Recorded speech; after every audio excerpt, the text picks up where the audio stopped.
ചൂടുള്ള വാർത്ത എന്ന് പറയാറില്ലേ, അതുപോലെയാണ് ഓരോ നിമിഷവും കോൺഗ്രസിൽ നിന്ന് ചൂടുള്ള വാർത്തകൾ പുറത്തു വന്നുകൊണ്ടിരിക്കുന്നു. എല്ലാം കൂട്ടി നോക്കുമ്പോൾ ഒരു കാര്യം നമുക്ക് ഉറപ്പിച്ചു പറയാൻ കഴിയും. അടുത്ത 5 വർഷം എന്നത് തമ്മിലടിയുടെ കാലുവാരലിൻ്റെ 5 വർഷമായിരിക്കും എന്നും. KC ആണോ മുഖ്യമന്ത്രിയാവുക, RC ആണോ മുഖ്യമന്ത്രിയാവുക, VD ആണോ മുഖ്യമന്ത്രിയാവുക? ഹൈക്കമാൻഡ് തീരുമാനിക്കും എന്നാണ് കോൺഗ്രസ് ഇപ്പോൾ തീരുമാനിച്ചിരിക്കുന്നത്. കോൺഗ്രസ് MLA-മാരുടെ യോഗം ചേർന്ന്, പാർലമെന്ററി പാർട്ടി യോഗം ചേർന്ന് പ്രമേയം പാസാക്കി ഹൈക്കമാൻഡിന് തീരുമാനിക്കാം എന്ന് വെച്ചാൽ തീരുമാനം ഹൈക്കമാൻഡിന് വിട്ടിരിക്കുന്നു എന്നർത്ഥം. തർക്കം വരുമ്പോൾ എല്ലാ കാലത്തും കോൺഗ്രസ് സ്വീകരിക്കുന്ന നടപടിയാണ്. കേരളത്തിൽ MLA-മാർ കൂടിയിരുന്ന് എന്തുകൊണ്ട് തീരുമാനിക്കാൻ കഴിയുന്നില്ല? MLA-മാർ ഭൂരിപക്ഷ പ്രകാരം എല്ലാവരും മത്സരിക്കട്ടെ, പാർലമെന്ററി പാർട്ടിയിൽ ഭൂരിപക്ഷ തീരുമാനം ഉണ്ടാകട്ടെ എന്ന നിലപാടിലേക്ക് എന്തുകൊണ്ട് വരാൻ കഴിയുന്നില്ല ഹൈക്കമാൻഡിന്? കേരളത്തിലെ കോൺഗ്രസിനും തമ്മിലടി അത്രമാത്രം രൂക്ഷമാണ് എന്നർത്ഥം. ഇനിയിപ്പോൾ ഹൈക്കമാൻഡ് എല്ലാം കണക്കിലെടുത്ത് തീരുമാനിക്കും, അന്തിമമായി തീരുമാനം പ്രഖ്യാപിക്കും, ഇതാണ് പറഞ്ഞിരിക്കുന്നത്. അതുവരെ ഹൈക്കമാൻഡിൽ ഇങ്ങനെ സമ്മർദ്ദം കൂട്ടിക്കൊണ്ടിരിക്കും 3 നേതാക്കളും.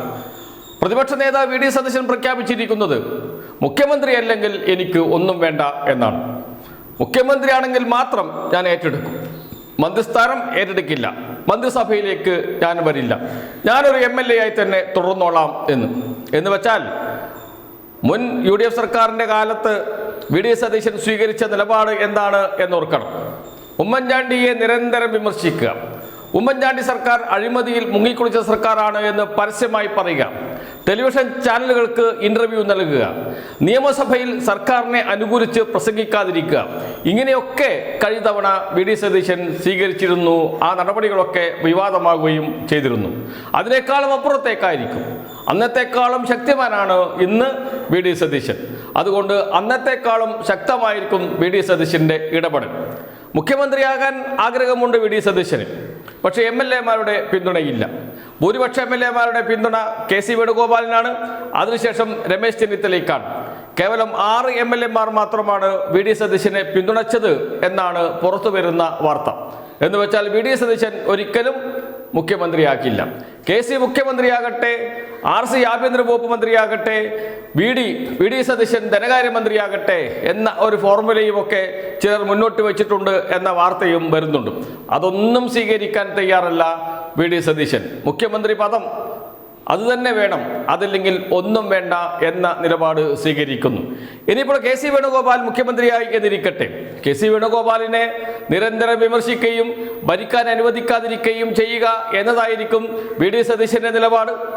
ഇനിയിപ്പോൾ RC രമേശ് ചെന്നിത്തല മുഖ്യമന്ത്രിയായി എന്നിരിക്കട്ടെ, എന്ന് വെച്ചാലും ഇതേ സമീപനം തന്നെയായിരിക്കും സ്വീകരിക്കുക.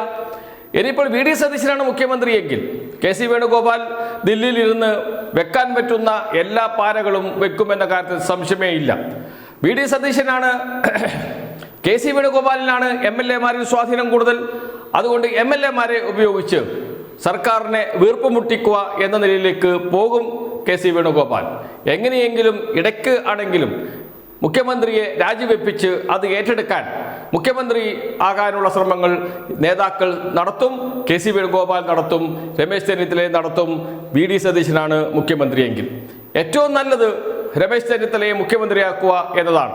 എല്ലാവരെയും കൂട്ടിയോജിപ്പിച്ച് മുന്നോട്ട് കൊണ്ടുപോകാനുള്ള കഴിവ് സീനിയർ നേതാവ് എന്ന നിലയിൽ രമേശ് ചെന്നിത്തലയ്ക്കുണ്ട്. പക്ഷേ VD സതീശൻ സമ്മതിക്കും എന്ന് തോന്നുന്നില്ല. VD സതീശൻ അപ്പോഴും പഴയ ഉമ്മൻചാണ്ടിക്കെതിരെ എന്തൊക്കെ ആരോപണങ്ങളാണ് ഉന്നയിച്ച് രംഗത്ത് വന്നത്, അത്തരം ആരോപണങ്ങൾ കൂടുതൽ ശക്തമായി ഉന്നയിച്ചുകൊണ്ട് രംഗത്ത് വരും. ചുരുക്കത്തിൽ എന്താണ്, അടുത്ത 5 വർഷം തമ്മിലടിയുടെ കാലമായിരിക്കും എന്നർത്ഥം. ഭരണമുണ്ടാകില്ല, തമ്മിലടി മാത്രമായിരിക്കും ഉണ്ടാകുക. മാധ്യമപ്രവർത്തകർക്ക് ചാകരയായിരിക്കും അഴിമതി. ഉമ്മൻചാണ്ടി സർക്കാരിൻ്റെ കാലത്തെ അഴിമതിയൊക്കെ നമ്മുടെ മുന്നിലുണ്ട്, അത് വീണ്ടും ആവർത്തിക്കപ്പെടും. ഗ്രൂപ്പ് അടി എന്ന് വെച്ചാൽ കോൺഗ്രസിനകത്തുള്ള ഗ്രൂപ്പുകൾ തമ്മിലുള്ള പരസ്യമായും രഹസ്യമായുമുള്ള തമ്മിലടി. മാധ്യമപ്രവർത്തകർക്ക്, മാധ്യമങ്ങൾക്ക് ചാകര. UDF-ലെ ഘടകകക്ഷികൾ തമ്മിലുള്ള അടി, കോൺഗ്രസിലെ ഇത്തരം പ്രശ്നങ്ങൾക്കെതിരെ മുസ്ലിം ലീഗ് രംഗത്ത് വരും, മുസ്ലിം ലീഗിൽ എന്തെങ്കിലും പ്രശ്നമുണ്ടാകുമ്പോൾ RSP രംഗത്ത് വരും. അങ്ങനെ UDF-ന്റെ ഘടകകക്ഷികൾ തമ്മിലുള്ള തർക്കങ്ങളും അവരുടെ പരസ്യ പ്രസ്താവനകളും തമ്മിലടികളും വാർത്തയുടെ കോളോട് കോളാണ് വരുന്നത് മാധ്യമങ്ങൾക്ക് എന്നർത്ഥം. അതുകൊണ്ട് മാധ്യമപ്രവർത്തകർക്ക് അടുത്ത 5 വർഷം സന്തോഷമായി ജീവിക്കാൻ കഴിയുന്ന എല്ലാ സാഹചര്യവുമുണ്ട്. അതിൽ മാധ്യമപ്രവർത്തകർക്ക് വലിയ സന്തോഷമുണ്ട്. കഴിഞ്ഞ 10 വർഷം അങ്ങനെയല്ല. വാർത്തകൾ സൃഷ്ടിക്കണം, വെറുപ്പ് പ്രചരിപ്പിക്കണം, അങ്ങനെ വാർത്തകൾ സൃഷ്ടിക്കാനുള്ള പണിയുണ്ട്. ഇത് വാർത്തകൾ സൃഷ്ടിക്കുകയൊന്നും വേണ്ട, വാർത്തകൾ നമ്മുടെ മേശപ്പുറത്ത് എത്തിക്കോളും. എത്തിച്ചു തരാൻ കോൺഗ്രസിലെയും UDF-ലെയും നേതാക്കളുണ്ടാകും. അതെടുത്ത് വാർത്തയായി നൽകുക മാത്രമേ ചെയ്യേണ്ടതുള്ളൂ. അതാണ് ഇനി 5 വർഷം നടക്കാൻ പോകുന്നത്. തമ്മിലടിയുടെ കാലം ഇതാ സമാഗതമായിരിക്കുന്നു. നമുക്ക് കൈകൊട്ടി സ്വാഗതം ചെയ്യാം കോൺഗ്രസിനെയും കോൺഗ്രസ് സർക്കാരിനെയും.